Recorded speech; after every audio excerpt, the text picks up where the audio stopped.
Now that you got me thinking about this shit, I feel like Ayesha Curry's a hater. You know what this sounds like? Does it sound like a hot take to you? Let's do it. Roll it.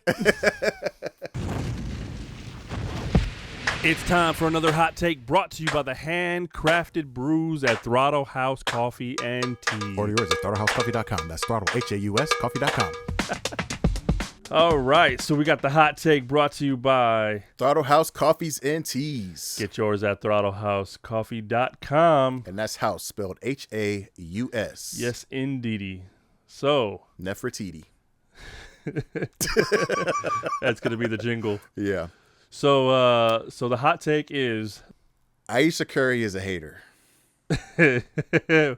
Yeah. And dun dun dun. I even feel bad for saying that because I hate talking bad about people and their relationships. But for some reason lately, the algorithm has been pushing. And I don't know if this is a new interview or if it's an older interview, but I've been seeing clips of Ayesha Curry talking about her beginning relationship with Steph Curry. Okay. And how she thought she was going to be the breadwinner, the big dog. Doing what? Did she specify what she didn't even specify what she was going to be doing, but she just thought she was going to be the it girl. Oh, and like you said, Steph was planning on being a high school basketball coach. Right. And just the way that she was talking about him almost makes me feel like she doesn't like him. Which is weird because, I mean, she married the man. Now, I'm wondering if she just married him because he did make it big. Right. But I mean, it's interesting too because so his dad, Del Curry, was he wasn't a superstar, but he was a prominent player. He had a good shot. You know, he was an NBA player. Yeah. He had a pretty good career going on. You know, and then he had two sons. Naturally, the sons gravitated towards ball, kind of in the genes, right? Right. And there was always, aspirations of the NBA, right? Why wouldn't there be? Now, I feel like I've heard this to a certain extent in some interviews. I don't know, can't remember if it was Steph himself or if it was his dad or whoever, but I seem to remember hearing that Steph had realistic expectations of his path forward, which was, like you said, like, oh, do I want to go to the NBA? Yes, and I'm going to work hard to do it. I know I'm, an underdog. I'm smaller.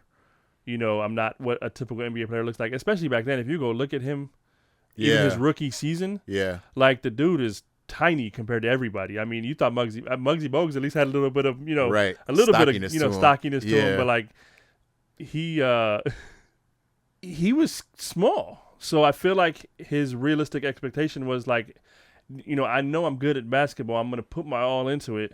Hopefully I make the league. Yeah. But I want to be a coach. I want to help kids. I want to help, as I get older, I'm going to pass my skills and what I know along. Right. And I think it's smart for any aspiring NBA player, in high school, junior high school, college, like have your plan. Have that plan. Because there's not a lot of NBA players. If you really look at the total number of people in the NBA versus the amount of people who are in college versus the amount of people that are in high school, right? It's a pyramid. Yeah. It gets smaller as you move to the top. Yeah. And so I like the fact that he had a little bit of a realistic plan. It shows humbleness. But still went out for his dreams. But he of course, you're gonna strive for whatever, but you have realistic fallback, right? Yeah. And so I think all kids should take heed of that. That's a role model. That's showing you like here, definitely have your dreams, have your goals, but also have a plan. Right. To fall back on in case that doesn't pan out. Have a solid, realistic plan. But also have your dreams that may or may not be unattainable that you still shoot for. But if you can't make that, so she took that as like, you're gonna be a high school coach, so I'm gonna make all this money, and then like counted everything else out. Yeah, I mean, I don't know. Honestly, just the way she was talking makes me feel like if he didn't end up and land in the NBA and become the great player that he is, I don't think they'd be together right now. Like this is a hot take. It gave off and it's possible because I just seen clips. It's possible that I could be taking this out of context. Right. We got to find a full interview. She may have come back in and said some other positive, great things about Steph. Right. On the back end, but the clip that I heard Right. The one that's going viral. The clip that I heard. It's hard to trust the clips for sure. Yeah. So it just made it sound like Steph was. It made it sound like she was settling for Steph. That's what it sounded like. So she was settling for the situation, right, of being the wife of a successfully multi-million-dollar NBA player. No, the wife of a high school basketball coach. Oh, so she was settling, knowing that she was going to be it and he was that, and right. then it didn't go according to plan. Yeah, so, and then he blew up. So since he blew up, is it a jealousy thing? Like, is she mad she didn't? Because I know she started doing the cooking thing for a minute. She did have the cooking thing. So was that the plan? Was that cooking her plan? I mean, did she specify? She just said she was going to be like the it girl. So we gotta figure out what that it was. Yeah, but it just I don't know. I saw it and it just kind of hurt my heart. Like, I'm sure Steph doesn't need my condolences or my sympathy or anything like that. Bro's good. Right. But yeah. Right. I just, as a husband, I was like, damn, if my wife talked about me like that, like, I'd be out. Right. Blink twice if you need help, Steph. Like, I hope you got a prenup. That's. I hope you got a prenup.